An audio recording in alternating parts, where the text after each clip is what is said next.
Buenas tardes, yo soy Moisés Sotobajo, este es el curso de análisis de cálculo diferencial. Hoy es 7 de septiembre de 2022 y tenemos una sesión de 2 horas que vamos a dedicar a teoría, si nos deja la lluvia.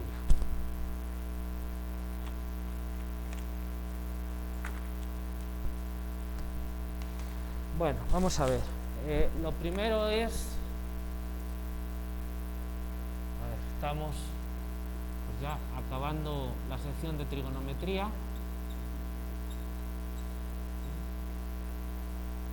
Y entonces vimos el teorema del coseno.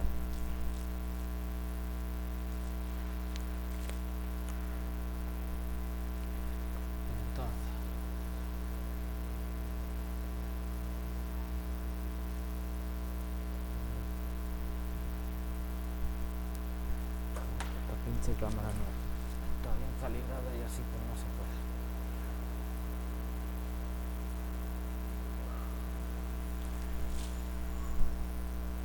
Ahora sí. Teorema del coseno.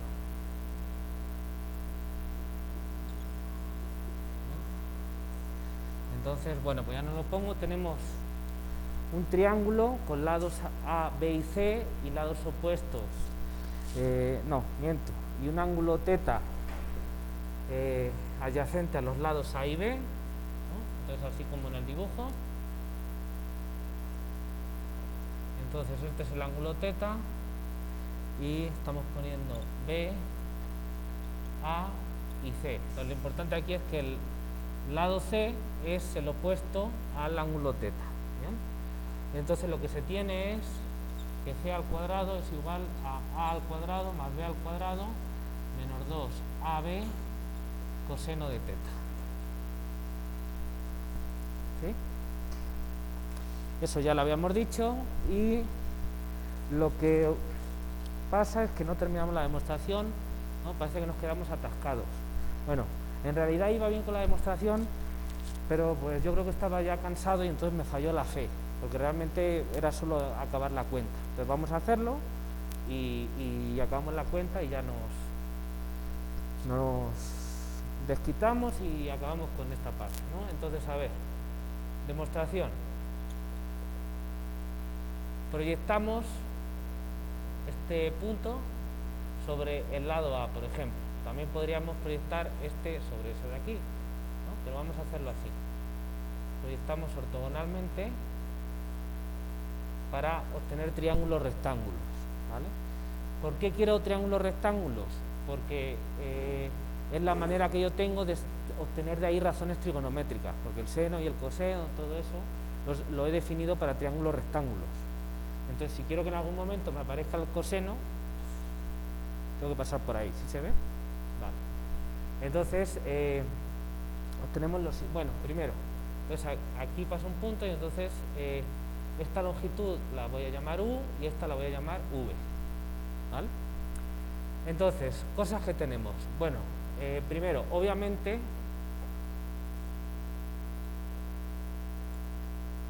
A es igual a U más V. Primera cosa, ¿no? Ok. Por definición de coseno, en el caso de la noción o definición, según como se quiera ver, para triángulos rectángulos, por definición, coseno de θ es igual a cateto opuesto dividido por hipotenusa. Cateto contiguo dividido por hipotenusa. Cateto contiguo es U y la hipotenusa es B. Entonces yo tengo eso de ahí. Entonces ya tengo una relación entre ciertas longitudes de segmentos y el coseno de θ. De ahí es donde va a salir el coseno, ¿vale? Y el resto de las relaciones salen del teorema de Pitágoras, como dijimos el otro día, ¿no? También por el teorema de Pitágoras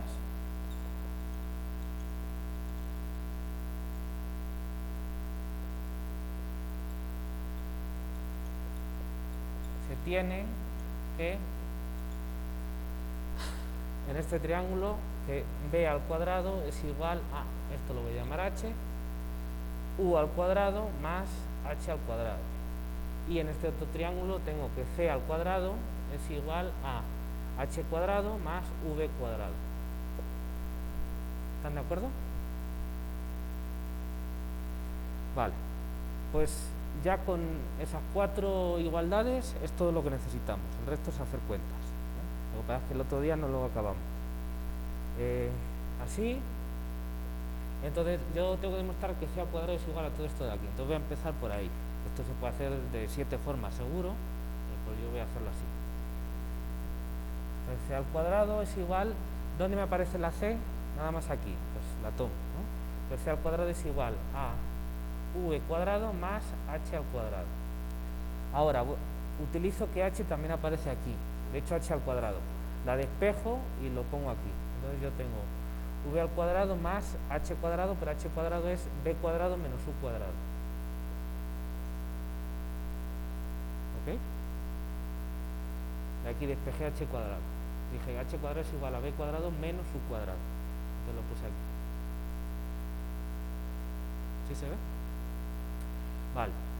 Ahora, fíjense, yo tengo c cuadrado igual a, y entonces tengo que tener aquí al final a cuadrado más b cuadrado. Bueno, el b cuadrado ya lo tengo. Tengo que tener también el a cuadrado y luego todo esto de aquí.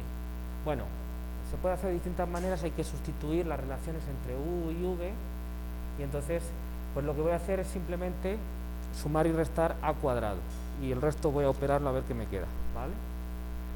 Entonces, si yo sumo y resto a cuadrado, a ver, primero voy a poner el b cuadrado, y ahora sumo a cuadrado y resto a cuadrado, pero a cuadrado es u más v al cuadrado. A ver, lo voy a poner aquí para que no quedarme a medio camino.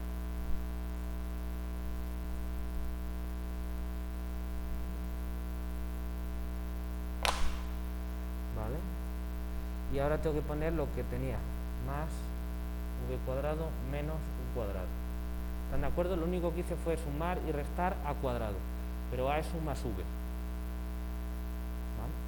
Entonces, esta parte de aquí, b cuadrado más a cuadrado, ya no la voy a tocar. Lo que tengo que ver es que el resto, al final queda esto. ¿Vale? Voy a desarrollar este cuadrado.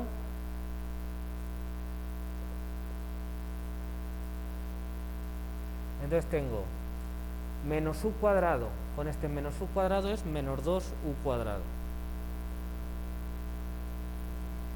Menos v cuadrado con este v cuadrado se cancela.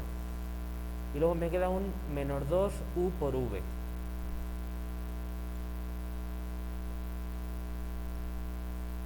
¿Están de acuerdo? ¿Sí? Vale. Aquí voy a sacar factor común menos 2u.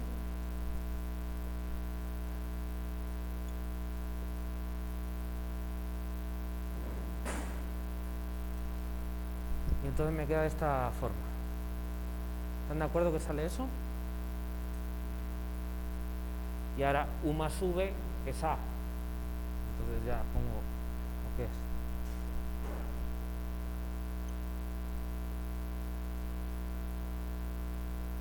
¿Vale?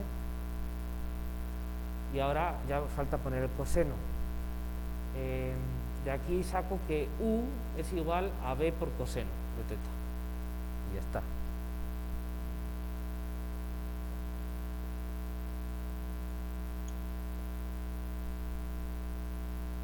Ya está.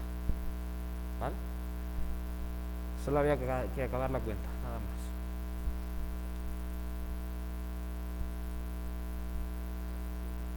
¿Ok?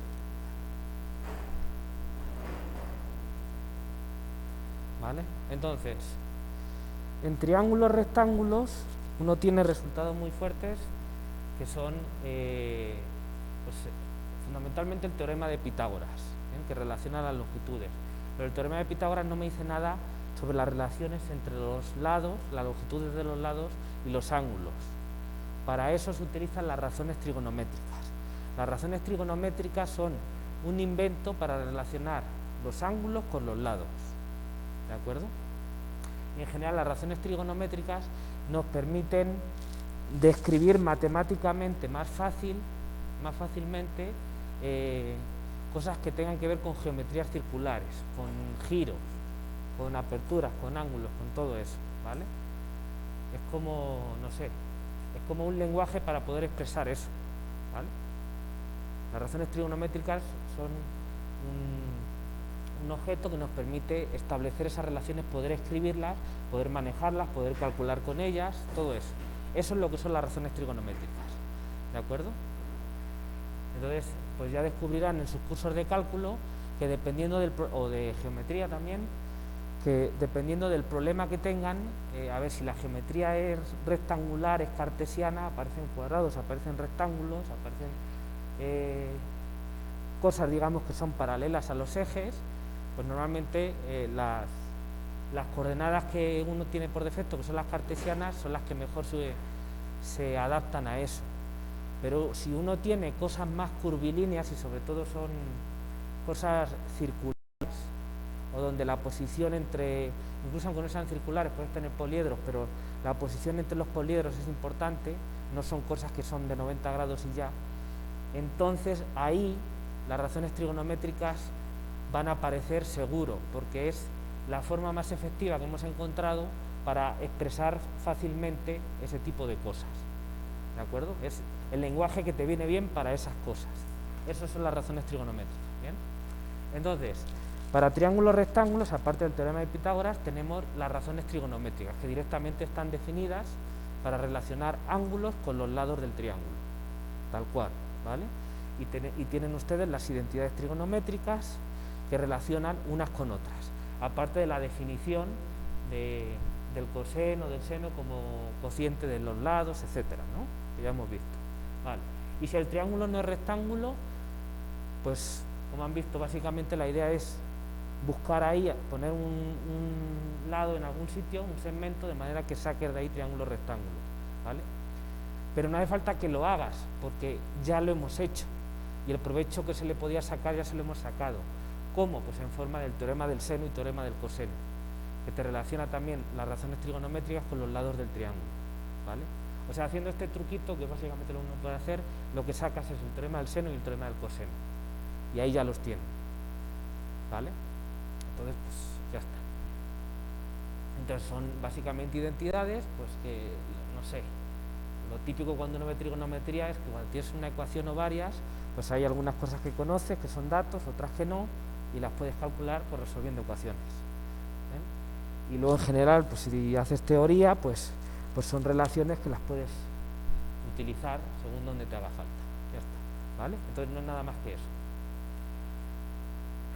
Ok, recuerden, aquí importante, si no está mal, C es el lado opuesto, que es el que está aquí solito, el lado opuesto al ángulo θ. Si no lo aplicas mal y es mentira, ¿vale? Nada más eso hay que estar pendiente de ello. Y en el teorema de los senos, porque cada ángulo va con el lado opuesto. Y ya está. Vale, bueno, con esto ya terminamos trigonometría. Vamos a otra cosa. ¿Alguna pregunta? ¿Sí se entiende? Bueno, pues vamos ahora a una sección que es, yo la he llamado variables y magnitudes.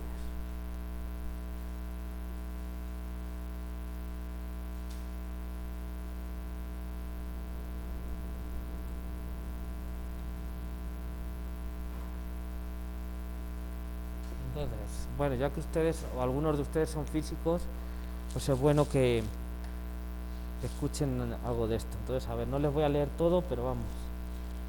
A ver, en matemáticas, una variable es un símbolo, frecuentemente una letra del alfabeto latino o griego, que designa un elemento genérico de un conjunto prefijado, usualmente, aunque no únicamente, de números. Bueno, eso depende. En el nivel que ustedes están son normalmente números, pero luego ya uno va haciendo otras cosas más complicadas. Entonces una variable es simplemente un símbolo, que típicamente es una letra, ¿bien? Puede ser del alfabeto latino, puede ser del alfabeto griego, puede ser del alfabeto hebreo. Este Alex me sale un poco raro, o pueden ser cosas que ni siquiera son de un alfabeto, u otro tipo, no sé, de símbolos. A veces hasta, por ejemplo, en ecuaciones, ya he visto en varias prácticas de ecuaciones en derivadas parciales, que algunas variables las ponen cuadrado, porque ya hay un momento en el que se te acaban las letras. Bueno, lo importante es un símbolo, una grafía que representa algo, ¿vale? Eso es una variable. Y cuando tienes una variable normalmente tienes no solo el símbolo, sino está asociado a un rango, es decir, x pertenece a los números reales, alfa pertenece a los números naturales, ale sub 0 es un cardinal, ¿qué se dirá esto? Esto puede ser un elemento de un conjunto de operadores, por ejemplo, una familia de operadores. M está en el conjunto de matrices reales m por n, ¿no? Así, o m, n, no sé, lo que sea. ¿Qué quiere decir eso? Pues que cuando yo pongo un x perteneciente a R, quiere decir que x puede ser 3, x puede ser 7, puede ser menos 1, puede ser raíz de 2, puede ser cualquier número real. Pero si pongo alguno en concreto, pues es ese. Si yo pongo el símbolo 7 es solo para el 7. Si no, nos pondríamos de acuerdo nunca.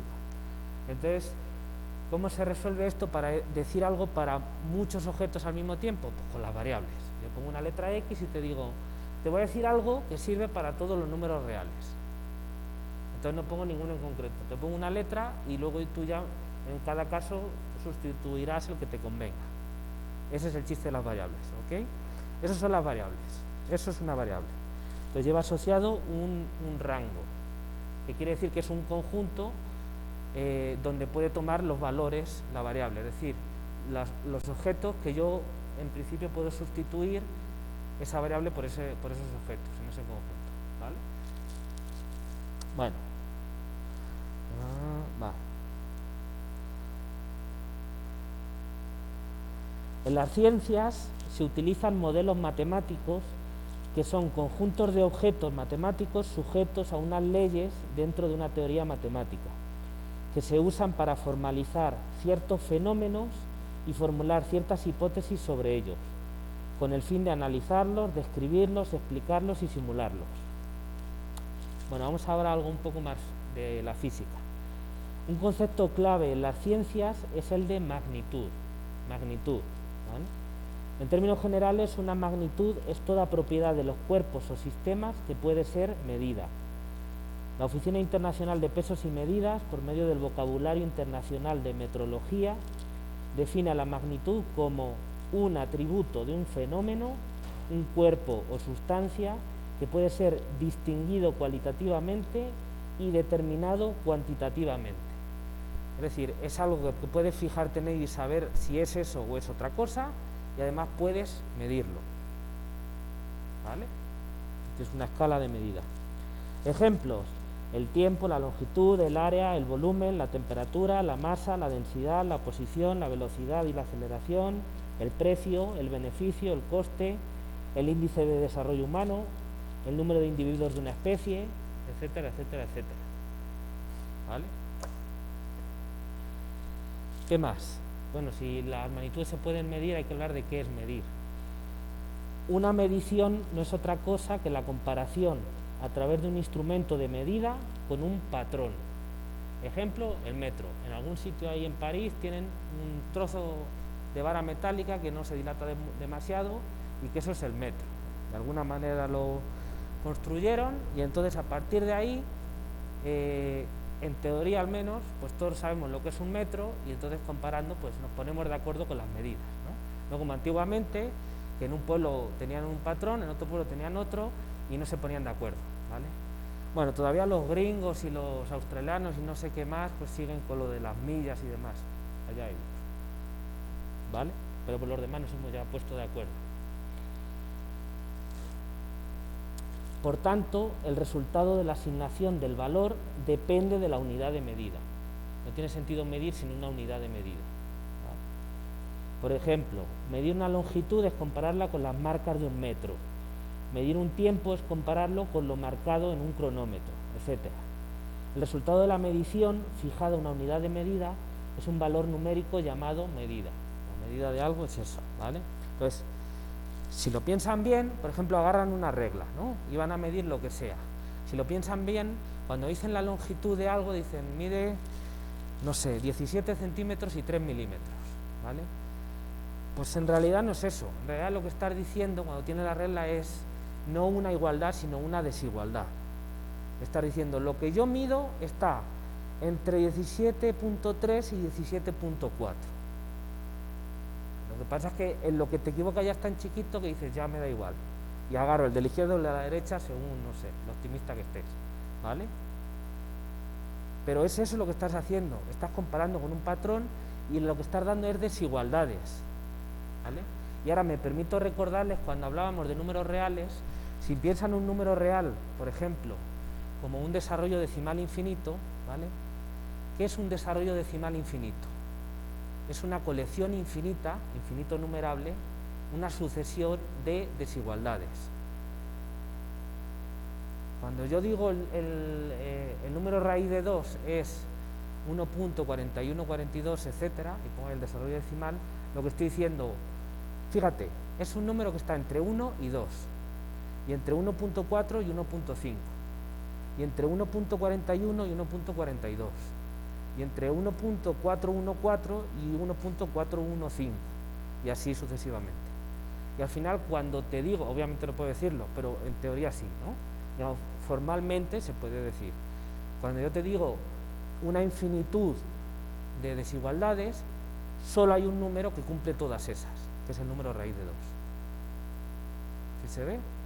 Entonces, realmente el concepto matemático que se utiliza de número, el concepto que de verdad sirve, el de número real, es equivalente a hacer un número infinito de comparaciones cada vez más y más precisas. Cuando les dije eso, a eso me refería. Y si lo piensan, no es tan capricho, porque nunca, jamás en la vida, cuando ustedes han medido algo, por ejemplo con una regla, justo da eso. Porque tú pones una regla y puedes estar convencido que son 17.3 milímetros. Y si yo te doy una lupa muy grande o un microscopio y sigo refinando la regla con más y más graduación, ¿estás tan seguro de que siempre va a ser 0.3? Posible. De ahí a que llegue hasta el nivel atómico, digamos, lo que estás diciendo es, está entre esto y esto, y ya lo que me equivoque me da igual, tengo un error de precisión. Pero en realidad es eso, no se puede hacer otra cosa, ¿vale? Lo que pasa es que no lo pensamos así porque es más fácil decir, pues mide esto y ya. Al final es la práctica es en lo que queda. Pero realmente es eso lo que estamos haciendo, no es otra cosa. Es imposible, a poco que lo piensen se van a dar cuenta, es imposible hacer otra cosa, ¿vale? Bueno, ok. Ni siquiera el patrón, porque piensen, el patrón este del metro que está en París, o del kilo, que también lo tienen ahí, o lo que dura un segundo, que es la 10 millonésima, no sé qué, no sé cuánto, no, es lo del metro. Bueno, es igual. Todo eso, bueno, ¿y si la vara esa se va desgastando? Porque un metro no es siempre un metro. Mírenlo, de hecho hay vídeos en YouTube sobre ese tema, porque es interesante. Eso se tiene que estar recalibrando, ¿vale? Bueno, por su naturaleza, el marco teórico utilizado para las medidas suelen ser los números reales. ¿Por qué? Pues es una escala lineal donde tienes izquierda y derecha, donde tienes más pequeño o más grande, donde tienes positivos y negativos, son los números reales, y donde no tienes agujeros, es decir, donde tiene sentido plantearte la precisión infinita, ¿vale? ¿Por qué necesitamos precisión infinita si siempre al final solo podemos trabajar con precisión finita? Porque en algún momento ya paramos y ya. Sí, porque como no está predefinido dónde vas a parar, tienes que tener algo que te permita parar donde sea. Es decir, tienes que tener precisión infinita en tu sistema numérico para que, da igual donde tú decidas parar, el sistema numérico no te impida, ¿vale? Y esos son los números reales. Los racionales ya hemos visto que no.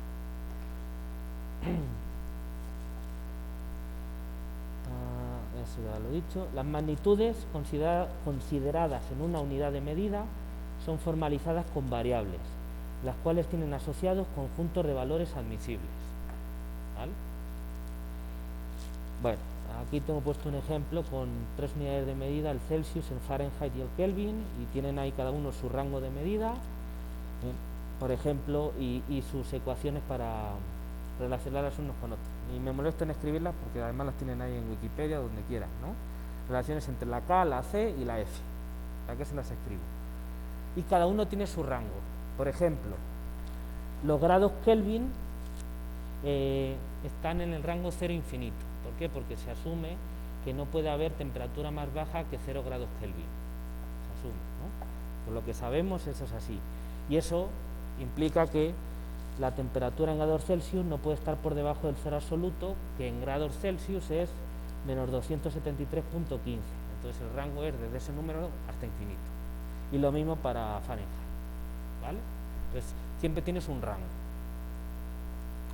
Ok, vale, bueno, pues esto ya me lo despaché, ¿de acuerdo? Vamos con la notación funcional.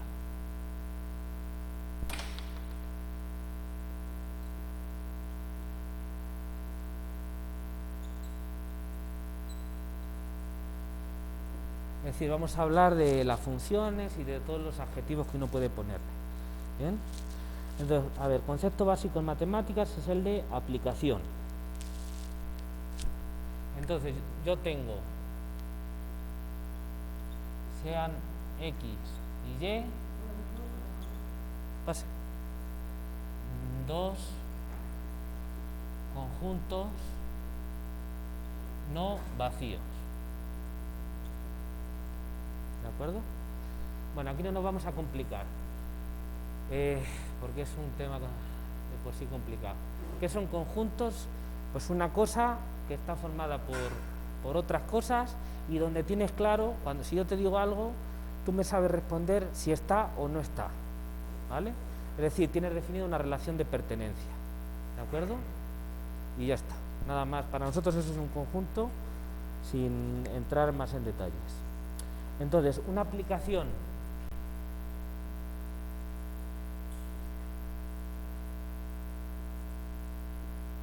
o función, según cuál sea el contexto, f de x a y es una correspondencia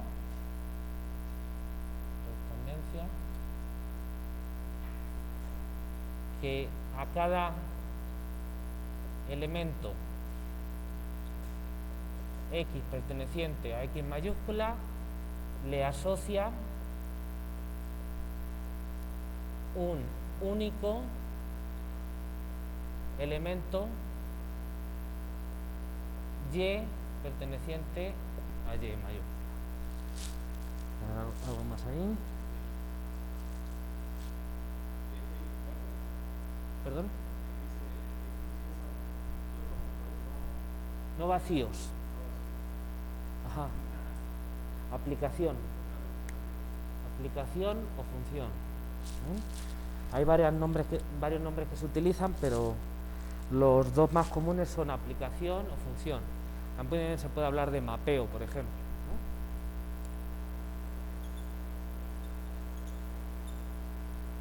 ¿no? Mapeo, como de mapa, ¿no? Pero bueno, mapeo se habla más de cuando X y Y son familias de conjuntos, o sea, conjuntos de conjuntos, por ejemplo. Aplicación se utiliza en general y función se utiliza sobre todo cuando X y Y son conjuntos de números o cosas parecidas, por ejemplo un RN o algo así, ¿vale? Si uno trabaja en general, en conjuntos generales, se habla más de aplicación, ¿no? ¿Cómo?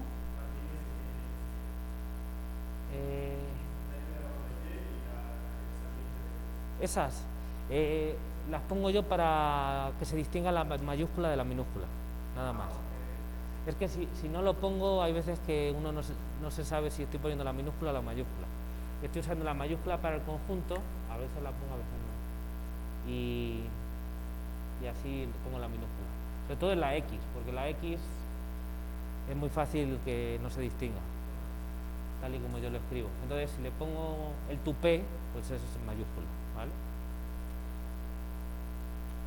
Pero nada más eso. Entonces, ¿cuál es el concepto de aplicación?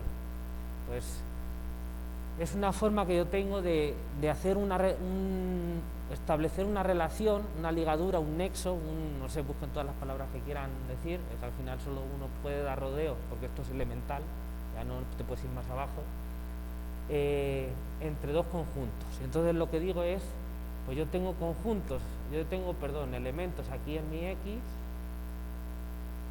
yo tengo aquí también cosas en mi Y, y simplemente me fijo en uno de aquí y digo, pues hay cierta relación con este otro de aquí, y siempre es uno de aquí con uno de aquí, ¿no? Entonces hacemos una flechita, eso le ponemos una barrita y entonces decimos, pues están ligados a través de esta relación que yo estoy poniendo, y esa forma de relacionarlos le pongo también una variable, un símbolo, y puede ser la F o puede ser cualquier otro símbolo que se les ocurra. Su nombre le tengo que poner con algún símbolo, ¿vale? Le puedo poner un nombre, pero pues ya se dieron cuenta desde la época de Descartes y por ahí que si escribían las ecuaciones así como con letras, pues no podían hacer álgebra. Entonces al final acabaron usando letras, ¿no? Pues eso. ¿Qué más iba a decir? Vale, ok. Entonces, lo que tengo que fijarme para tener una aplicación es eso. Tengo dos conjuntos no vacíos y que a cada elemento del primer conjunto le tengo que asociar un elemento del segundo conjunto y solo uno, ¿vale? Entonces, tiene que estar clara la regla de correspondencia, es decir, no puede haber ambigüedad en decir, bueno, a este X, ¿qué Y le toca?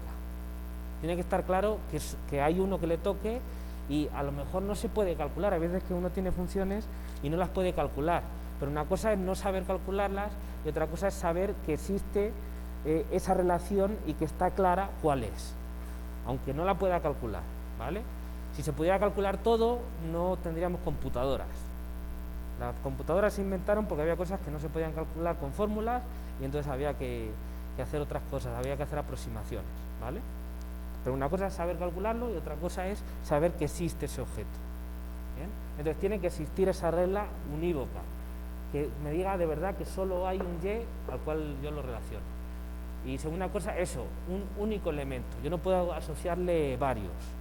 Para que sea una aplicación, a cada Y solo le toca uno solo, ¿vale?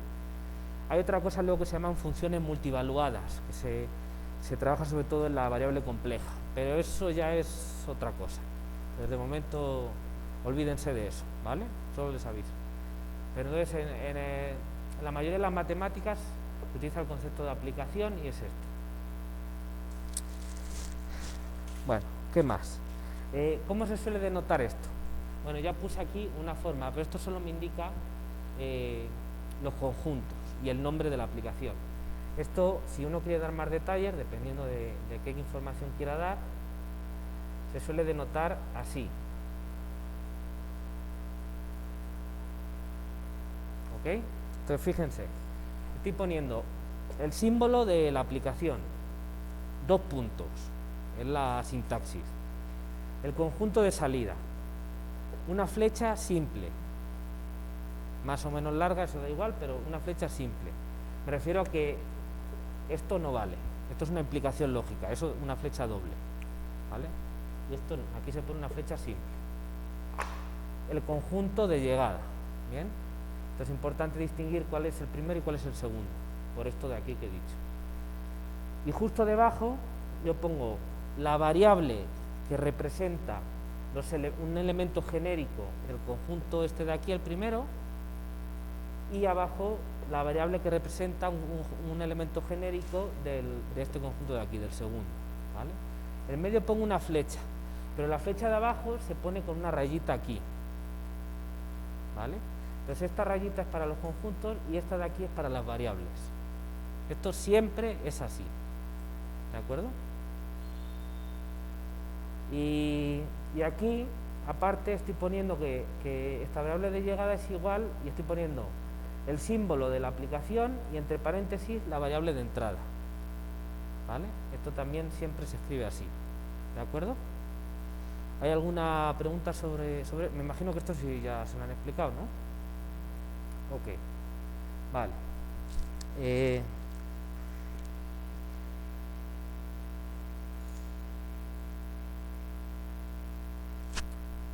Ok, bueno, a veces simplemente se pone nada más esto, y igual a f de x, y luego aquí si a lo mejor hay una fórmula, pues se pone ahí la fórmula, ¿no? O depende, o la explicación de cómo... Pues si se pone la explicación no se pone una igual, si lo quieres escribir bien. Bueno, a ver, nombres de las cosas, no lo escribo porque ya les sonará, nada más lo digo de palabra.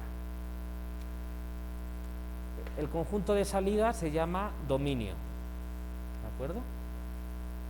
El conjunto de llegada se llama codominio. ¿Perdón? Que yo sepa codominio, pero puede ser que alguien diga contradominio. Si se lo han dicho así, pues será así, no sé. Hay veces a veces también, dependiendo del país, se cambian un poquito los términos en matemáticas, ¿vale? O no sé, o de las costumbres. Codominio o contradominio, si quieren, ¿no? Bueno, esta es la variable independiente, porque puede cambiar como a ella le dé la gana, ¿bien? Esta es la variable dependiente. ¿Por qué? Porque no cambia como le dé la gana, no es libre. Esta toma valores, sí, en este conjunto, pero el valor que toma depende de cuál ha tomado esta. Por eso esta es la dependiente y esta es la independiente. ¿De acuerdo? Vale. ¿Qué más? Sí, aquí tengo apuntado contradominio. Yo no lo uso, pero se ve que me pasó lo mismo hace varios años. Vale. Cuando tengo esto de aquí, se dice que Y es la imagen de X, ¿vale? Y también se dice que X es una antiimagen de Y, ¿vale? ¿Por qué? Porque yo puedo tener aquí un X tilde que perfectamente vaya al mismo Y, ¿vale? Porque yo lo único que estoy diciendo para que sea una aplicación es que a cada uno de estos le asocia uno de estos. Yo en ningún momento he dicho que no se vale repetir. Lo que he dicho es que no se vale que de uno salgan dos flechas. Esto no. De cada uno solo sale una flecha. Eso es lo que he dicho. ¿Bien? Pero por supuesto que puede haber varias flechas que lleguen aquí al mismo punto. Pero esas flechas tienen que venir cada una de un punto distinto. Porque de cada punto solo sale una flecha. Bueno, está bien. Entonces, si yo tengo esto, yo digo que Y es la imagen de X por F, por la aplicación F. También puedo decir que Y es la imagen de X tilde por F. También es cierto. ¿Bien? Y ahora también yo puedo decir que X es una antiimagen de Y por F. ¿Por qué una? Porque puede haber varias antiimágenes. ¿Sí se ve? La imagen de X es solo uno, que es Y. No puede haber ningún otro, porque solo sale una flecha. Por eso digo solo hay una. Pero las antiimágenes a priori puede haber varias, X y X tilde. Por eso digo una, porque a lo mejor hay otras. ¿Sí se ve? Bueno, imagen y antiimagen.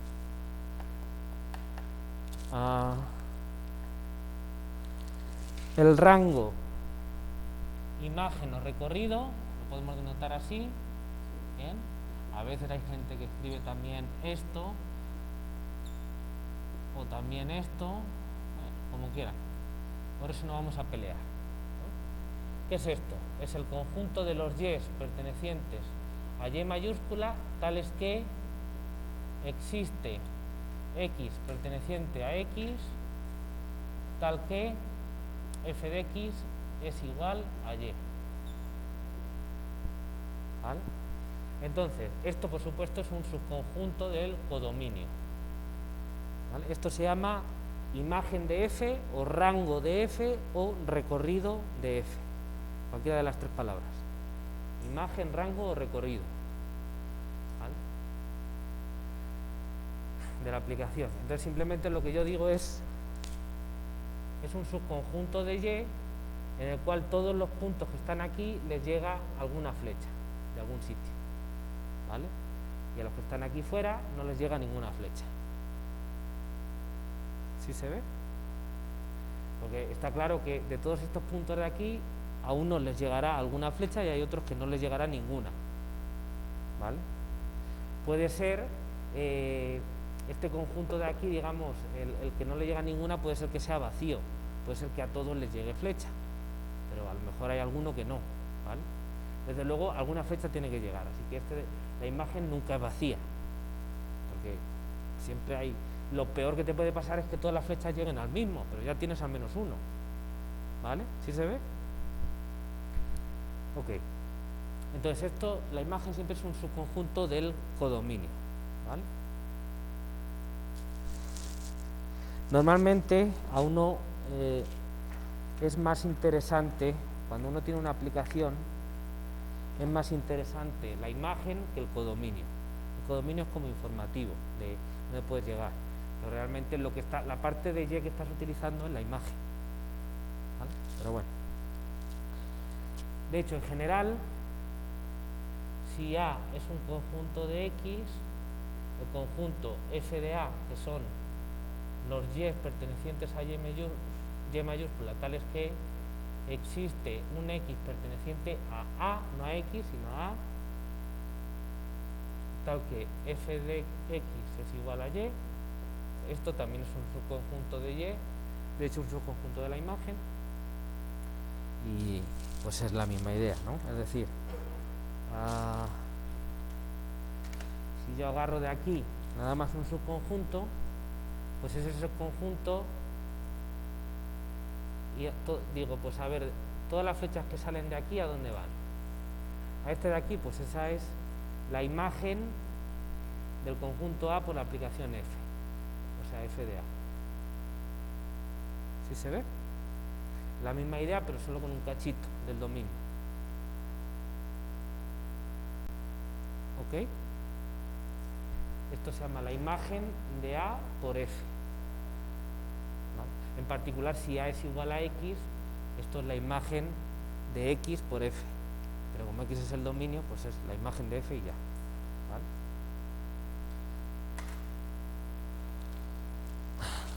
Ahora, abundando en esta idea, si B es un subconjunto de Y, F menos 1 de B es el conjunto de X pertenecientes a X, tales que F de X pertenece a B. Y este es un subconjunto de X, por supuesto, ¿vale? Entonces, ahora yo puedo decir lo siguiente. Hacer otro dibujo porque si no ya nos vamos a morir. Pues aquí tengo el X, aquí tengo el Y, aquí tengo una aplicación F. Entonces yo puedo, en lugar de ir de aquí para allá, yo digo, voy a agarrar aquí un conjunto B, ¿vale? Por cierto, por aquí en algún sitio estará la imagen. Esto de aquí es F de X, la imagen de F. Y digo, yo agarro aquí un conjunto de puntos de B, ¿no? Y resulta que de todos estos, yo miro todos los puntos de aquí que las flechas llegan a B, ¿vale? Este pedazo de aquí, como está fuera de F de X, no llega ninguna flecha, pero este pedazo de aquí sí llegan flechas. Entonces todas las flechas que lleguen aquí, pues voy agarrando todos esos puntos, ¿no? Entonces resulta que me da a lo mejor un pedazo por aquí y otro pedazo por aquí. Bueno, pues todos esos puntos cuyas flechas llegan a B, eso es esto de aquí, ¿vale? Y esto se llama la imagen inversa de B por F, ¿vale? Es un nombre. La imagen inversa de B por F. Y se le pone un menos 1. ¿Por qué? Pues hay ciertos motivos, pero ahora es simplemente una anotación, ¿vale? Le pongo un menos 1 porque sí, ¿vale? Luego después veremos lo que es la función inversa, pero esto no tiene que ver con la función inversa. Puede haber cierta relación, pero lo mejor es que de momento piensen que no hay ninguna relación, porque si no se van a equivocar, ¿vale? Entonces yo con esto no estoy sugiriendo nada de la aplicación inversa, que todavía no he hablado de ella. Es simplemente, pues se escribe así y ya está, ¿vale? La imagen inversa. A veces se habla de la imagen inversa conjuntista. Pues es eso, nada más. Por último, la gráfica de F es el conjunto de pares XY pertenecientes al producto cartesiano de X por Y. Esto es un conjunto que es un producto cartesiano de pares ordenados, tales que obviamente X está en X, Y está en Y, y están relacionados por la F. F de X es igual a Y. Y esto es un subconjunto, obviamente, de X por Y. Eso es la gráfica de F. ¿De acuerdo? Como conjunto. ¿Vale? Cuando yo tengo, por ejemplo, una función que va de números reales a números reales, la gráfica de F es un subconjunto de R2, y por eso yo lo pinto en el plano. Entonces yo digo, a ver, para cada X yo tengo una cierta altura,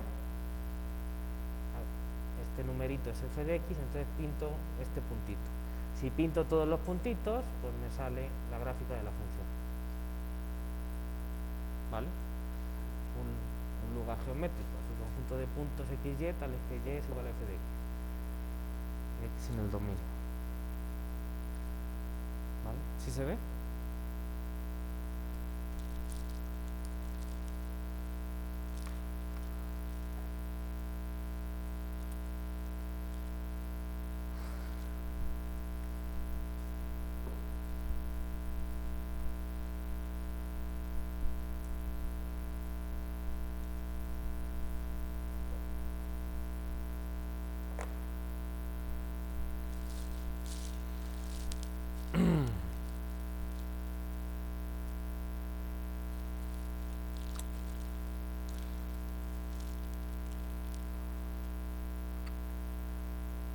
Ok, a ver. Pregunta con trampa. Si yo les digo f de x igual a x cuadrado, ¿saben de qué función les estoy hablando?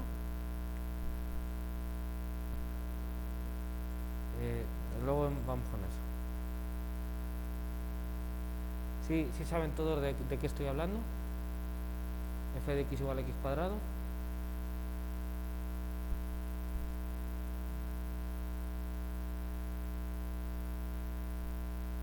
Sí, tiene trampa. Cualquier cosa que digan, seguramente vamos a ver.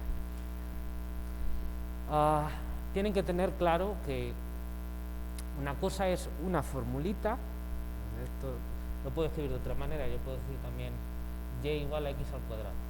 Una cosa es una formulita, que es una relación matemática entre variables, típicamente una identidad o una ecuación, y otra cosa es una función, ¿vale?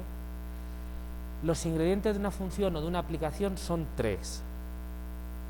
Son el conjunto de salida o dominio, el conjunto de llegada o codominio y la regla de correspondencia. Cuando se trata de funciones numéricas, típicamente la regla de correspondencia suele venir dada con una formulita, pero no siempre, ¿vale? Pero no siempre. Y es importante aceptar eso, y eso ya se dieron cuenta matemáticos ilustres cuando empezaron a trabajar a tratar de pensar en cómo podían darle sentido a las soluciones de ciertas ecuaciones diferenciales. Entonces, esto no era un tío loco ahí que en su casa que dijo, voy a ver si hago alguna rareza para sentirme yo a gusto. No. Esta bronca la tuvieron a raíz de poder darle solución a ciertas ecuaciones que tenían problemas con ellos. Por ejemplo, la ecuación de ondas, por ejemplo, la ecuación del calor. Cuando todo eso de las series trigonométricas, las series de Fourier, y entonces escribían una función como una serie de Fourier y decían, bueno, pero eso ¿qué es? Porque pues yo estoy escribiendo aquí una suma infinita, pero ¿eso qué quiere decir? Pues no sé, pero formalmente tú mira, intercambio una cosa con otra y resulta que cumple la ecuación, ¿vale? ¿Y esto se puede calcular o qué? Ya no estaba tan obvio la formulita, ya no era tan obvio si eso me daba algo o no, porque dijeron al principio, pues sí, esto, ¿por qué no? ¿no? Pero empezaron a darse cuenta de que en algunos ejemplos no tenía sentido lo que estaban escribiendo, entonces dijeron, quieto parado, porque que lo escribas no quiere decir que tenga sentido. ¿Vale? Yo puedo escribir que soy guapo, pero no por eso soy guapo. ¿Vale? Entonces, cuidado con eso. Hay que darle sentido a las cosas porque si no uno puede escribir lo que quiera, pero no te sirve en la práctica, no lo puedes aplicar. Entonces, es importante distinguir por eso entre formulita y la regla de correspondencia y la aplicación. Entonces, una aplicación son, repito, son 3 ingredientes: el dominio, el codominio y la regla de correspondencia, que es la forma en la que yo asocio a cada X un Y, ¿vale? Si es que esas son las variables. Ok, y no siempre pueden venir dadas por una fórmula, ¿de acuerdo? Puedo darle ejemplos, pero tampoco ahora quiero asustarles. Por ejemplo, con esta fórmula yo puedo fabricar distintas funciones, donde la regla de correspondencia viene inspirada por la misma formulita, pero eso no quiere decir que sea la misma función. Por ejemplo, puedo definir una f que esté definida de R a R y que a cada X le asocie Y igual a X al cuadrado, ¿vale? Pero también yo puedo definir una función g que vaya de 0 a infinito a R, que a cada X le asocie X al cuadrado. O puedo definir una h que vaya de menos 1, 1 a R, que a cada X le asocie eso, Y igual a X al cuadrado. O una phi que vaya de menos 1 a 0, unión 1, 2, por ejemplo, a los reales, y que a cada X le asocie también X al cuadrado. ¿Cuál es la gráfica de esta? Pues esta es un conjunto de R2 y es toda la parábola, ¿vale? No la puedo dibujar porque es infinita, pero la gráfica es toda la parábola. ¿Cuál es la gráfica de esta? Pues solo una rama de la parábola, infinita, pero solo una rama, porque son los puntos que le tocan. ¿Sí se ve? ¿Cuál es la gráfica de esta función? Está entre menos 1 y 1, solo el caperuzo este de aquí nada más, el cuenco es. ¿Cuál es la gráfica de esta? Pues esta es todavía más divertida, ¿no? Tengo un punto aquí y luego tengo otro punto aquí. Esa es la gráfica de esa función. ¿De acuerdo? Son funciones distintas. ¿Perdón? No, ¿por qué?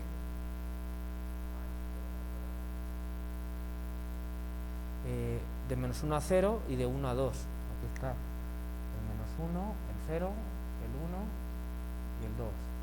Esta altura es el 1 y esta altura es el 4. ¿Vale? Son funciones distintas, porque tienen distinto dominio. Aunque la formulita sea la misma. ¿Vale?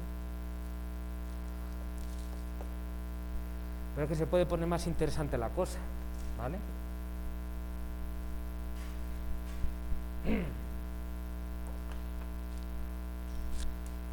Porque yo puedo decir, yo defino phi del conjunto de matrices 2×2 con entradas reales al conjunto de matrices 2×2 con entradas reales, donde a cada matriz M le asocio la matriz N igual a phi de M igual a M al cuadrado. ¿Qué es M al cuadrado? Pues multiplicar M por M. Si yo tengo una matriz 2×2, yo puedo multiplicarla consigo misma. Sé multiplicar matrices. Entonces esto tiene sentido. ¿A poco esto no es la misma fórmula que yo estaba dando aquí, solo que con otras letras? Pero en otro contexto. La aplicación no tiene nada que ver. ¿vale? Según se ponga uno, pero obviamente son distintas, ¿de acuerdo? O sea que no es solo eso, pero no es solo el dar una formulita, eso es lo de menos. El concepto de función o de aplicación es mucho más profundo que una formulita. ¿Bien? Y eso le costó a los matemáticos darse cuenta y se pelearon mucho durante bastante tiempo hasta que se dieron cuenta de que si no aceptaban eso como la verdadera definición de aplicación y no solo una formulita, pues había cosas que no iban a poder hacer. Y se quedaron atorados hasta que se dieron cuenta. Pues vamos a aprender de ellos, ¿no? Aquí repetimos los mismos errores. ¿Sí se ve? Ok. Entonces, ¿qué pasa cuando en una hoja de ejercicios les dice sea la función f de x igual a x al cuadrado, ¿no? Encontrar el dominio de f. Ejercicio. ¿Qué le pasa a ese ejercicio?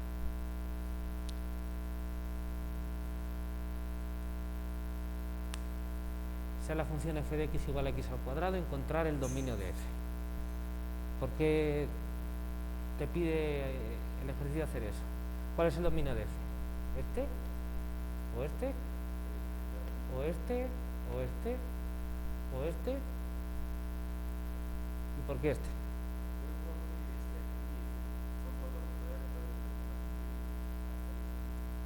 Sí.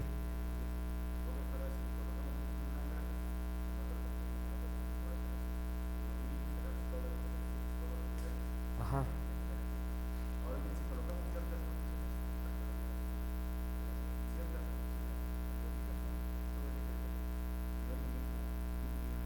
Pero entonces esto no es un dominio.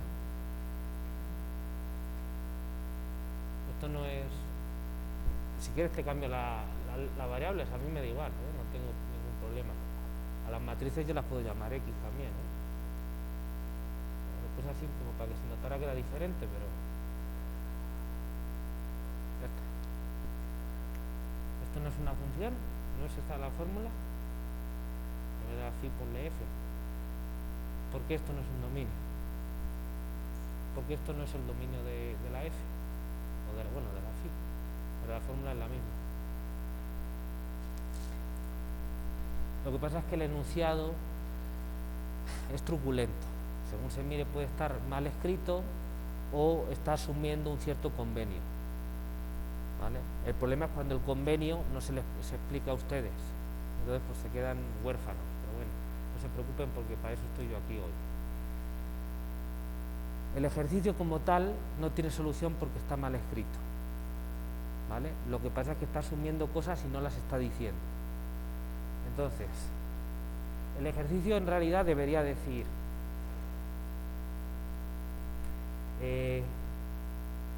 consideremos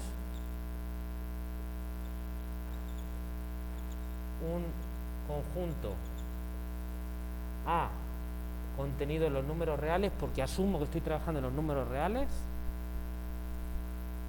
y una aplicación o una función de la forma f que va de A a los reales y que a cada x la asocia x al cuadrado. Si quieren aquí le ponen y. ¿Vale? ¿De acuerdo?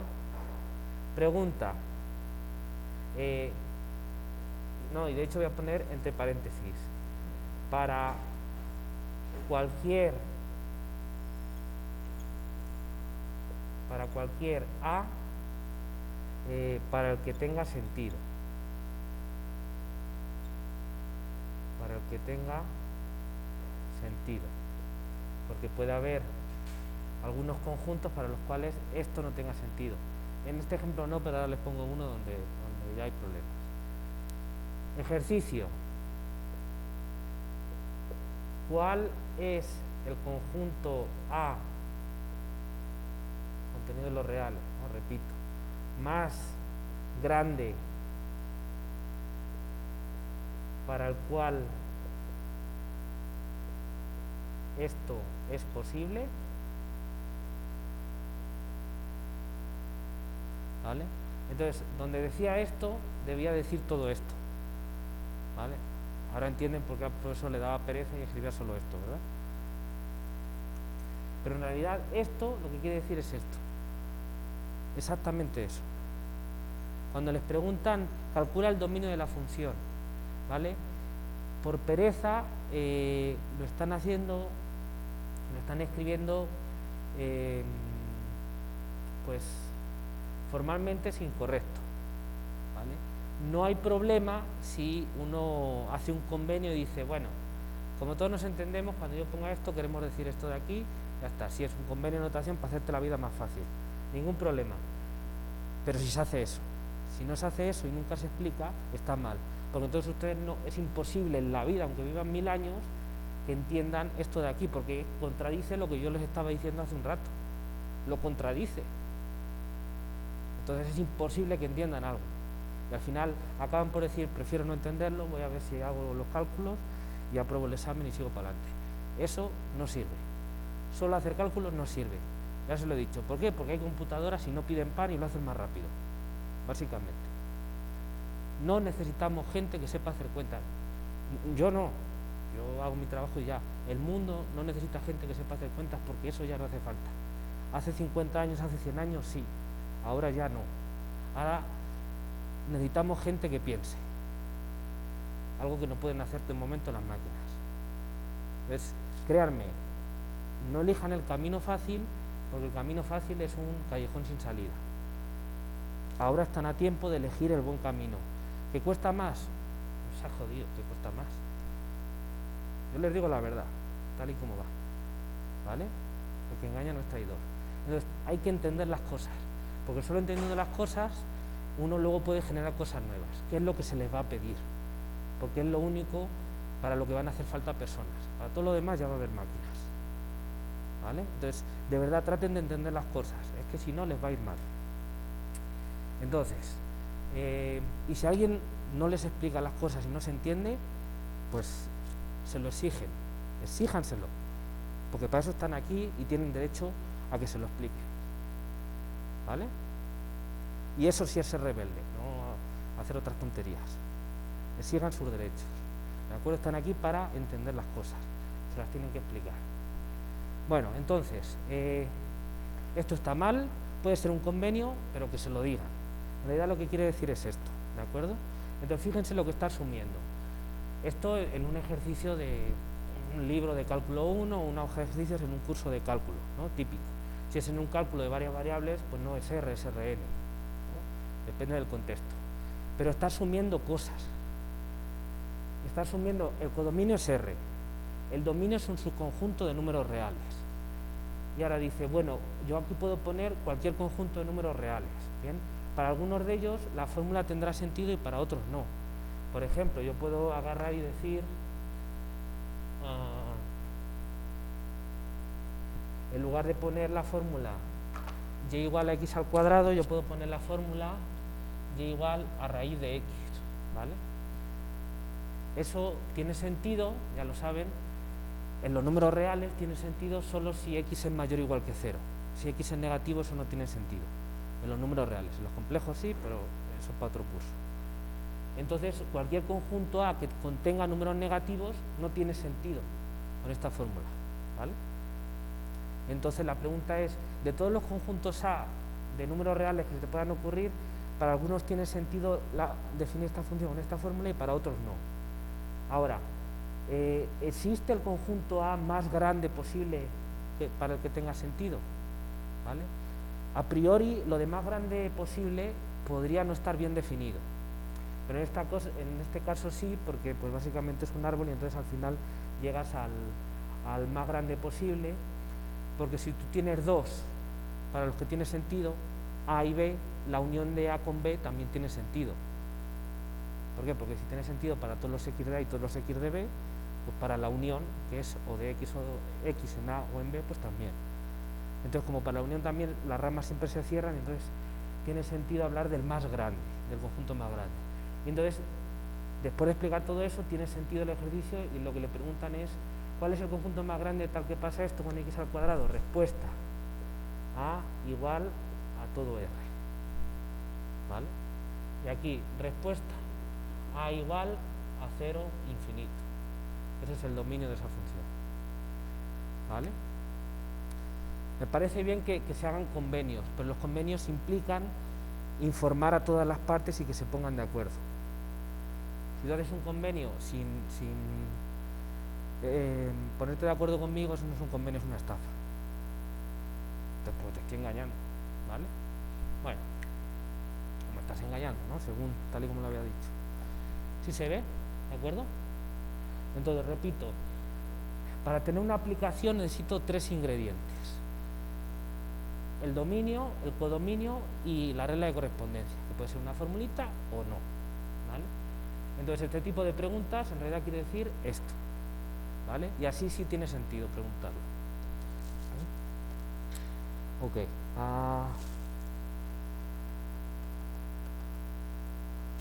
Vale, esto ya lo he dicho. Ok. Vale. Vamos a hablar de algunos tipos particulares de aplicaciones que son interesantes. Algunos tipos de aplicaciones que tienen ciertas propiedades y que esas propiedades las hacen interesantes, ¿vale?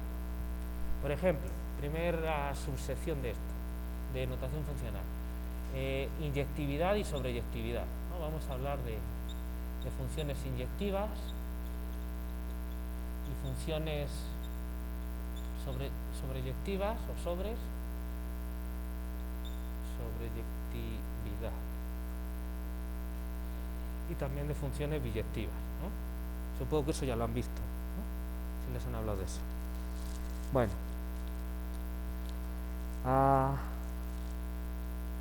Entonces, la primera propiedad es la inyectividad. Esta viene a decir que la aplicación no repite elementos en su asignación de imágenes, ¿no? Es decir, que 2 flechas no pueden llegar al mismo punto, al mismo elemento. Si son dos flechas distintas, tienen que llegar a puntos distintos. O sea, si salieron de puntos distintos, llegan a puntos distintos. Eso es lo que estamos diciendo. Esto produce el efecto de que cada elemento del dominio X puede ser identificado con su imagen Y, ya que ésta solo proviene de este. Esto es importante porque permite comprender ciertas estructuras en un conjunto, estableciendo analogías con otros, mejor entendidos a través de una aplicación entre ellos. ¿Vale? Bueno, entonces, una aplicación, a ver, definición. Una aplicación f de x a y se dice, vale, antes de seguir, si ya estoy diciendo que esto es una aplicación, estoy asumiendo, porque si no, no cumple la definición, que X es un conjunto no vacío, que Y es un conjunto no vacío, que este es el dominio, este es el codominio, hay una cierta regla de correspondencia entre ellos y le estoy denotando a la aplicación por el símbolo F. Todo eso. No lo tengo que explicar porque si no, esto no sería una aplicación. ¿Vale? ¿De acuerdo? Se dice inyectiva, o sea, la F, inyectiva o 1 a 1, ¿vale? Es otra forma de decirla. A ver, si siempre que X, y vamos a poner X y X tilde, pertenecientes a X, cumplen X distinto de X tilde, entonces F de X es distinto de F de X tilde. ¿Vale?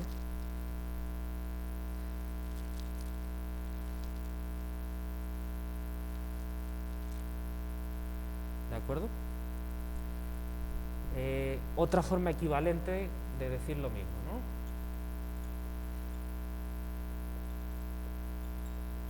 Equivalentemente, si X, X tilde pertenecientes a X cumplen f de x igual a f de x tilde, entonces son iguales. X igual a x tilde. Pues si fueran distintos, pues ellos también serían distintos. Yo lo que estoy diciendo es eso, ¿vale? Es exactamente lo mismo, pero dicho de otra manera, ¿vale?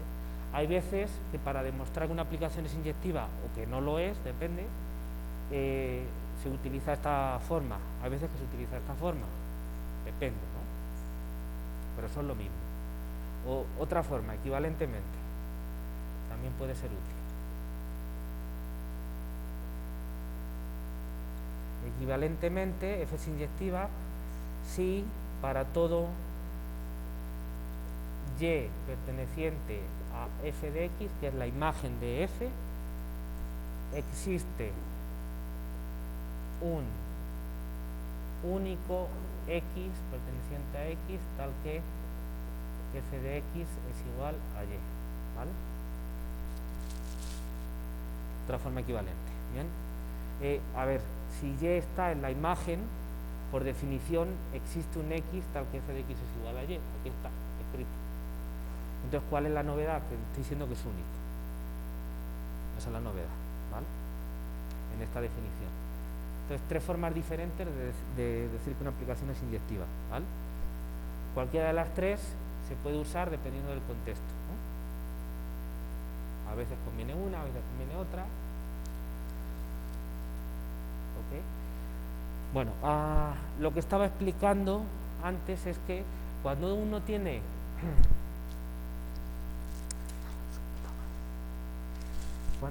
una aplicación inyectiva o una a uno, bien, si f es inyectiva, pues yo tengo aquí la imagen f de x. Entonces, lo que estoy diciendo es que existe una relación estrecha dada por la f entre el conjunto x y el conjunto f de x, ¿vale? ¿Por qué? Porque como a cada punto x le asocio una y y a este y solo le llega una flecha de este x, entonces, obviamente, como yo sé quién es la f, yo sé que a este x le asocio un y. Pero como es inyectiva, si tú me dices el y, yo te puedo decir quién es el x. O a lo mejor no te lo puedo decir, pero sé que solo hay uno. Entonces, el x determina el y, pero el y también determina el x. ¿De acuerdo? Entonces, esto se puede ver, si quieren, como una especie de cambio de nombre, ¿vale? Es como cuando se apuntan a un maratón de estos populares y entonces a cada uno le dan un número, ¿no? O qué sé yo, los futbolistas en un partido de fútbol, pues cada uno tiene un número en la playera. Y obviamente no repiten, porque si no el árbitro se va a hacer el lío. Entonces esa asignación de número tiene que ser inyectiva, porque si no el árbitro pondría, le saca una tarjeta amarilla al número 10 y resulta que hay 3 números 10. Pues no tiene esa aplicación tiene que ser inyectiva para que esa asociación funcione. Entonces las aplicaciones inyectivas son las que permiten establecer una relación que va en las dos direcciones entre dos conjuntos, ¿vale? Y ¿para qué narices quiero renombrar las cosas? Si ya tienen un nombre, pues ¿para qué? Pues porque hay veces que es útil, ¿no? Qué sé yo, por ejemplo, todos tenemos un RFC. ¿Y por qué? Pues porque es más útil tener un numerito o un código alfanumérico que tu nombre, ¿verdad?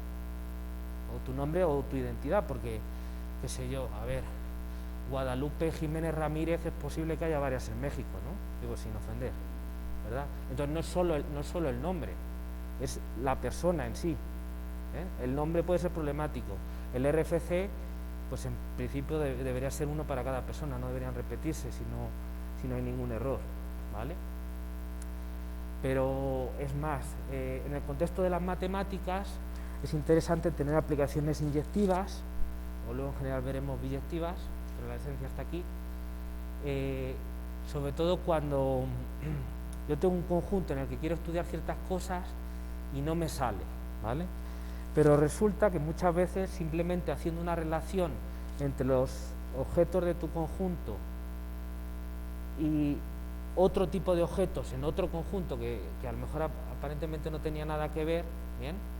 y si esa relación es inyectiva y además tiene alguna otra propiedad, resulta que el problema que tú tenías que no sabías resolverlo, si lo reescribes en términos del nuevo conjunto vía esa aplicación, te sale un problema que primero puede ser más fácil o más difícil. Entonces, si lo buscas bien puede ser más fácil, y segundo, a lo mejor hasta sabes resolverlo, y si no sabes resolverlo ya has avanzado algo, en todo caso, ¿vale? Bueno, pues eso pasa muchas veces en matemáticas, no es una tontería. A veces cambiar de nombre las cosas, pero en una relación que yo pueda ir de adelante hacia atrás según me convenga, porque tengo que ir pero luego tengo que regresar, ¿vale? Cambiar de nombre las cosas me es útil. Un ejemplo típico de cálculo y que probablemente ya conozcan, los cambios de variable. A lo mejor yo tengo una integral que yo no sé cómo diablos hacerla y resulta que con un cambio de variable mágico me sale algo que ya sí puedo calcular. Claro, luego tengo que deshacer el cambio, ¿no? ¿De acuerdo? O poner bien los límites de integración, que básicamente es eso, poder luego deshacer el cambio, ¿vale? Bueno, pues eso. Entonces, las aplicaciones inyectivas son las que permiten hacer eso, porque la ida siempre puedes hacerla, es la aplicación, el problema es el regreso. Con las aplicaciones inyectivas sí se puede hacer. De hecho, es precisamente con las aplicaciones inyectivas con las que se puede hacer, porque son las que la imagen determina la antiimagen. ¿Se fijaron en el artículo? Dije, la imagen determina la antiimagen. En general, una aplicación tiene un elemento de la imagen, del recorrido, tiene una antiimagen, puede tener muchas, pero si digo la antiimagen es porque solo hay una. Eso lo puedo decir cuando la aplicación es inyectiva, si no, no. Esa es la importancia de las aplicaciones inyectivas, ¿vale?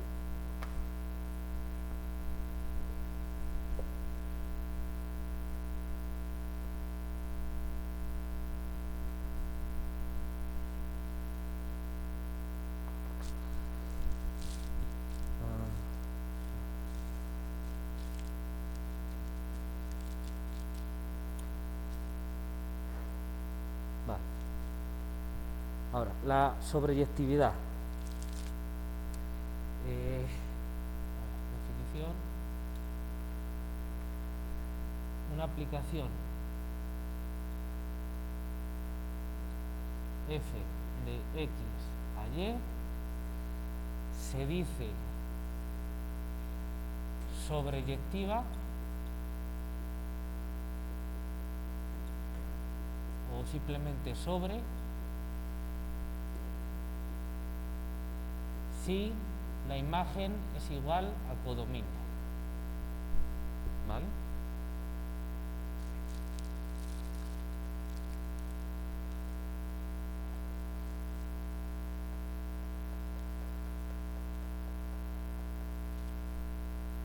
Es decir, fíjense, cuando yo pinto así los conjuntos, siempre digo, bueno, lo que importa es la imagen, porque lo que queda fuera de la imagen, pues no pinta nada, porque no le llega ninguna flecha. Si no lo hubiese puesto, funcionaría igual, la regla de correspondencia. Pues sí. Entonces, ¿para qué sirve esta definición? Si no me dice mucho. Bueno, es una cuestión técnica, es un lenguaje que te permite decir cuándo al codominio le has atinado o no, es decir, cuando te sobra o no te sobra, ¿vale?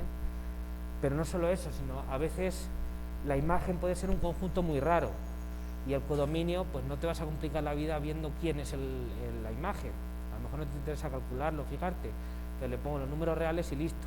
Si me sobran, pues ¿qué le voy a hacer, no? A veces es fácil afinarle y a veces no, ¿vale? O a veces tengo una aplicación y entonces el codominio viene a capón porque entra dentro de una estructura más grande y ese es el que tengo que poner, y entonces en ese caso tiene chiste ver si la imagen es todo o no es todo, pero el codominio ya no lo puedo cambiar así a mi gusto porque tendría que cambiar más cosas. Entonces esto es una forma de decir si relleno todo o no, es un lenguaje, ¿vale?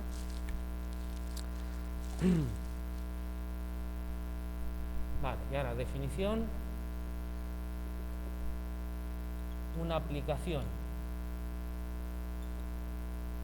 f de x a y se dice biyectiva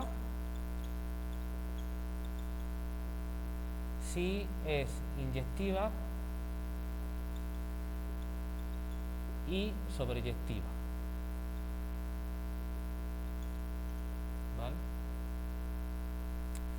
Y ahora sí, las biyecciones en las que normalmente es el concepto que se utiliza para cambiar las cosas de nombre. Porque entonces digo, bueno, yo tengo un conjunto tengo un conjunto X, un conjunto Y, y como es sobre, pues la F me manda cada uno de aquí a alguno de aquí, y aquí relleno todo, no me sobra ninguno. Y además, como es inyectiva, yo siempre puedo luego regresar. Entonces lo que tengo es un diccionario, un ticket de ida y vuelta entre X y Y. Cuando quiera puedo ir de izquierda a derecha, cuando quiera puedo ir de derecha a izquierda. Puedo ir y volver según lo necesite. ¿Vale? Entonces las biyecciones son las que nos permiten hacer esto. ¿Vale? Obviamente, si yo tengo una aplicación inyectiva, siempre puedo hacerla sobre, ¿cómo? Eliminando del dominio pues, todos los que no estén en la imagen, restringiendo, ¿vale? Entonces requieres un pequeño cambio en la aplicación que no es demasiado drástico, ¿vale? Pero bueno, formalmente son cosas distintas, una inyectiva y una biyectiva.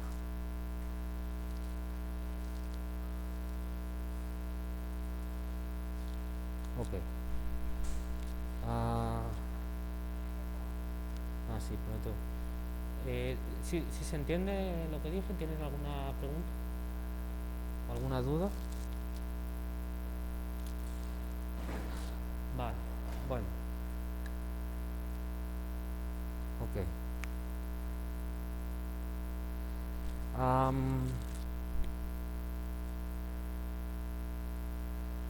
Luego veremos, y seguramente ya lo conocerán, que igual que nosotros podemos operar con los números, podemos sumarlos, multiplicarlos y demás.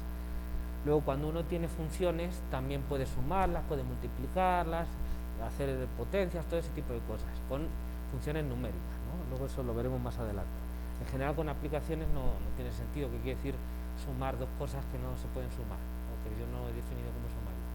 Bueno, pero hay una operación entre aplicaciones que esa siempre tiene sentido definirla. Da igual cuál sea la naturaleza de los conjuntos y de las reglas de correspondencia, que es la composición de funciones, ¿vale? Entonces vamos a ver el concepto. Eso ya se lo han explicado, ¿no? La composición de funciones.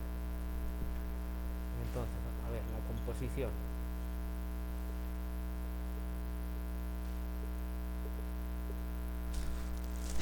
Vale, vamos a verlo con precisión. Entonces, a ver, esto es una definición. Sean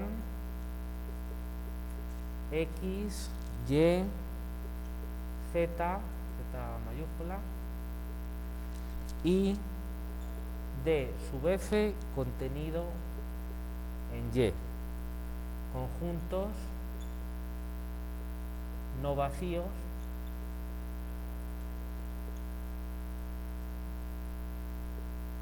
y una aplicación F que va de D sub F, por eso es el dominio de F, pues un conjunto, el que sea, a Z.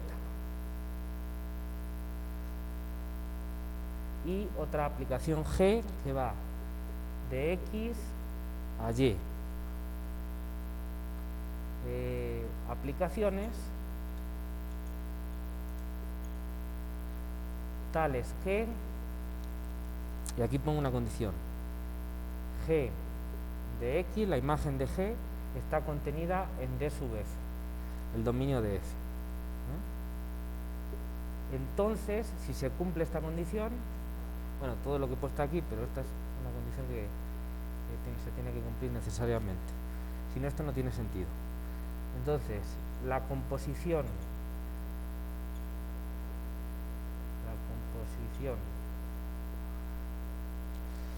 de G y F, y cuidado con el orden, de G y F es la función o la aplicación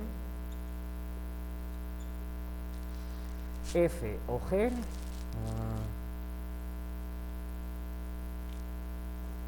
dada por, a ver, vamos a escribir esto bien, esta aplicación f o g es una aplicación que sale de x y tiene que llegar a y, d sub f tiene que estar contenido, a ver.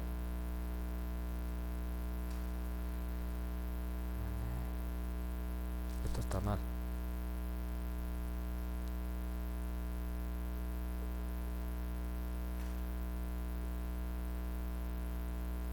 De x a z, esto está mal y nadie me lo dijo, pero bueno, dada por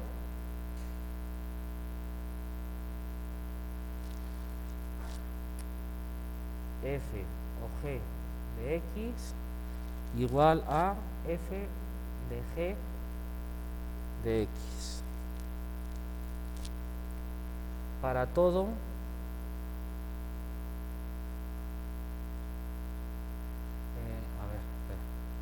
no, estaba bien, perdón, es que la condición que tengo que poner es esta, perdón, estaba bien, ya me extrañaba a mí que a estas alturas esa errata siguiera ahí.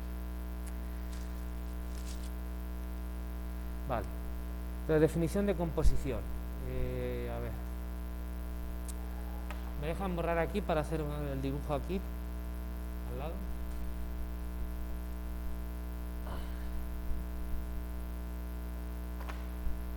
Vamos a ver, con un dibujo se va a ver mejor, aunque esto ya lo han de conocer ustedes. Yo tengo un conjunto X, un conjunto Y, una aplicación F, G, iba a la G, que va de X a Y. Ahora tengo una F que va de D sub F a Z, donde D sub F es un conjunto de Y. ¿Vale? Entonces por aquí tengo esta D sub F y con la F me va a un conjunto Z. ¿Vale? Y entonces resulta que yo tengo, bueno, pues yo parto de puntitos aquí X y estos los mando a unos puntitos aquí Y, que son G de X, ¿vale? Entonces todos estos los mando a un conjunto que es G de X, la imagen de G. ¿Bien? Entonces, si resulta que G de X, la imagen de G, está contenida en D sub F, aquí no me salgo, entonces yo de cada uno de estos, como estoy dentro de D sub F, puedo tirar todavía otra flecha a un punto Z, que es F de Y. Y igual a G de X. Entonces, si se cumple esta condición G de X contenido en D sub F, tiene sentido que yo haga las dos cosas juntas, una detrás de la otra. Es decir, del punto X en verde llego a un punto Y también en verde. De los puntos que están en D sub F, yo puedo llegar, si quieren aquí, lo voy a poner, a ver, vamos a hacer aquí, a poner más color, para que se vea. Pues aquí tendré un conjunto en rojo de los cuales salen flechas. Si el conjunto imagen de G, que es este que está en verde, está contenido dentro del conjunto en rojo, que es D sub F, que es el dominio de la F, entonces yo, una vez que llego aquí, puedo agarrar otro aquí. Es como cuando te bajas de un camión para agarrar después otro, de otra línea, ¿no? Si el primer camión que llegas no te deja en una parada donde pase la otra línea, no puedes hacer el enlace, tendrás que caminar a donde sea, pero así directamente no puedes hacerlo. Pues eso es lo que estamos diciendo. Esta condición simplemente me dice que donde yo llego, de ahí sale otra línea para llegar aquí, otra flecha, simplemente. Entonces, esta condición no es por gusto, es que si no, esto no tiene sentido, ¿vale? Y la definición de la aplicación, primero, ¿dónde va a ir f compuesta con g? Pues de aquí a aquí, de x a z, no tiene sentido otra cosa. ¿Y cómo está definida? Pues con esto de aquí. Para cada x de x, yo hago primero la g de x y después lo puedo aplicar a esto que es un y, le aplico la f y me da el z. ¿Vale? ¿Sí se ve? Este de aquí, g de x, es un elemento de y, vamos a llamarlo así.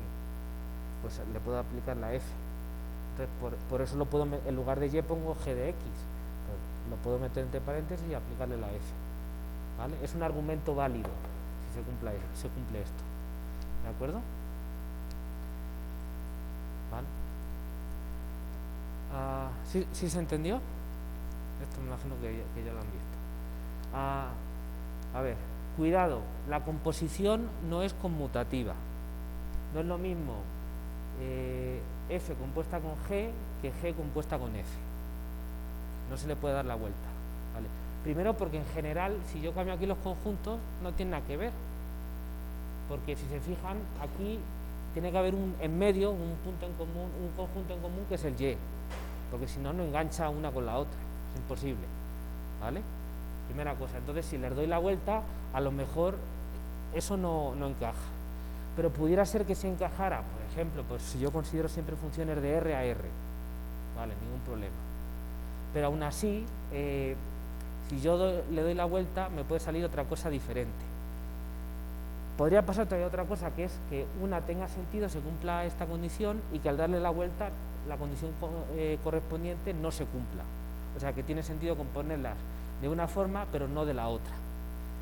Pero incluso si tiene sentido de las dos formas, puede ser que no sea lo mismo f compuesta con g que g compuesta con f. Son cosas distintas, ¿vale? Entonces no es conmutativo. De hecho, puede que una tenga sentido y la otra no. Puede que una se pueda hacer y la otra no, ¿vale? O que ninguna de ellas o que las dos. Todo puede pasar. Esta es la definición de composición, ¿de acuerdo? Comentarios sobre la notación. Yo aquí pongo f compuesta con g, a pesar de que parece un poco raro, porque la primera que yo estoy haciendo es la g y después estoy haciendo la f. ¿Vale? Sí, pero fíjense cómo se escribe esto. F o g, porque primero la primera que va adentro es la g, y luego después va la f. ¿Vale? Entonces, la notación con el circulito, que es el símbolo de composición, es para escribir esto de esta manera. Aunque primero hago la g y luego la f, entonces no escribo primero la g y luego la f, la escribo al revés porque para que esta fórmula quede así bien. ¿De acuerdo? Esa es la notación. ¿Algún criterio hay que tener? Bueno, pues es este. El criterio.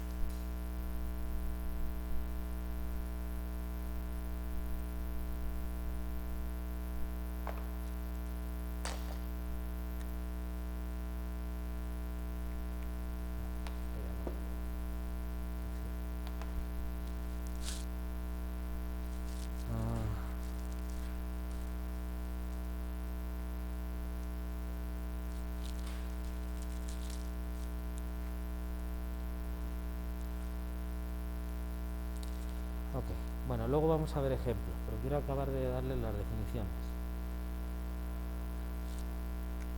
Definición relacionada con la composición y con alguna cosa que hemos dicho antes. Luego lo vamos a enlazar. La aplicación f de x a y se dice invertible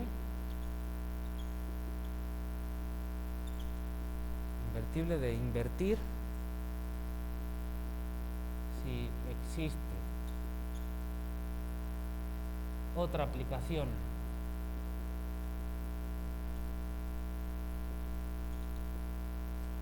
g que va de y a x tal que g compuesta con f de x es igual a x para todo x perteneciente a x mayúscula y f compuesta con g de y es igual a y para todo y Y mayúscula.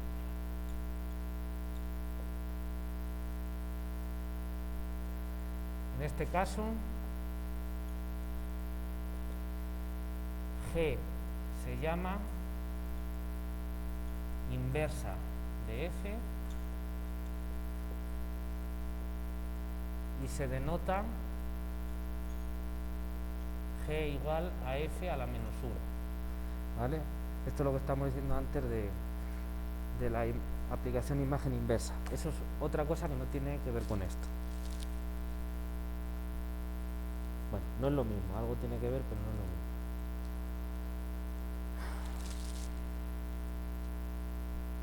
¿De acuerdo?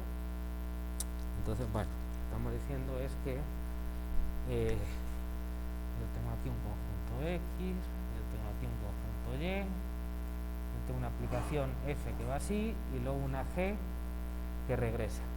Y además lo que ocurre es que yo tengo un X, resulta que este X me lo manda a un punto Y, la F, ¿no? Y ahora resulta que con la G este Y me lo vuelve a mandar al mismo X, ¿vale? Y eso pasa para todos los X. Y al mismo tiempo yo tengo que para cada Y la G me lo manda a un X y luego la F me lo regresa al mismo Y. Y eso pasa para todos los Y. En ese caso la aplicación F es invertible y su inversa G, y G se llama, o se puede notar F a la menos 1. Esto no es una potencia, es solo una notación. ¿Vale?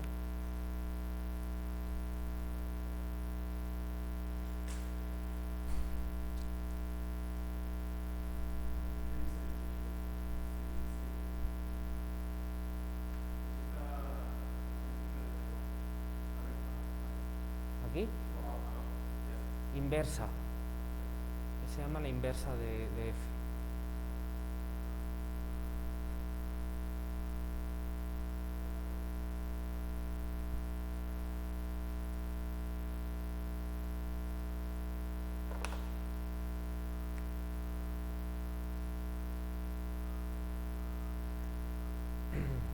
¿Vale? A ver, a poco que uno lo piense, se da cuenta de que se ponen estas dos condiciones como para completarlo todo, pero vamos, si tienes esta tienes la otra, y si tienes esta tienes la otra, ¿no? Porque lo que te está diciendo es que siempre puedes ir y volver, da igual de dónde empieces, de aquí o de aquí, si siempre puedes ir y volver. ¿Sí se ve? Bueno, ¿dónde está? Teorema.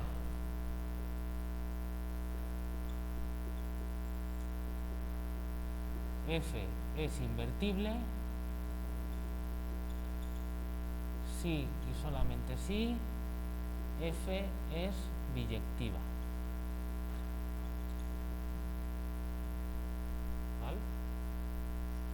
Pues bueno, se puede argumentar la demostración, ¿no? A ver, primero, si F es biyectiva, bien, entonces a cada X lo mando un Y, ¿vale? Pero resulta que como F es biyectiva, ese Y, bien, solo viene de este X nada más. Entonces yo puedo construirme la G de esa manera. Como a cada Y solo le puedo asociar un X, pues entonces defino G de Y como ese X. Eso me permite definir la G. Y comprobar que la G es inversa de F, pues ya es inmediato, ¿vale? ¿Sí se ve? Entonces, si F es biyectiva, claro que es invertible. Ahora, si F es invertible, tiene que ser biyectiva. Vamos a ver. ¿Por qué F tiene que ser inyectiva? Pues porque si yo tuviera un X tilde que también fuera Y, ¿quién sería G de Y? ¿X o X tilde? Error. No pueden ser distintos. ¿Ya? Entonces, con eso demuestro que es inyectiva, ¿vale? ¿Y por qué es sobre? Bueno, pues porque a todo Y le puedo asociar un X y luego ese X lo vuelvo a mandar para acá y entonces está ese Y en la imagen. Acá es sobre. ¿Sí se ve? ¿De acuerdo? Eso es teorema. Cae por su propio peso. Bueno, ya vamos a terminar. Entonces, Vale, luego tengo aquí unos cuantos ejemplos, entonces eso lo hacemos mañana, ¿vale? Voy a pasar lista.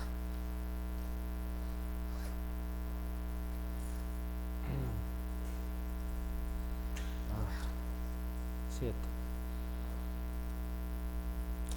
7. Emilio. Moisés. Juan. Saúl. Amanda. Yahvé. Jorge. Santiago. Samuel. Alonso. Kevin. Diana. Chantal. Tayen. Cristian. Mariano. Azul. ¿Qué es azul? Ok, hasta mañana.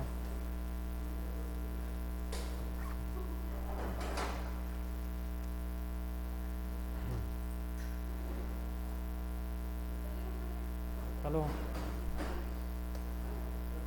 Hasta luego. Hasta luego.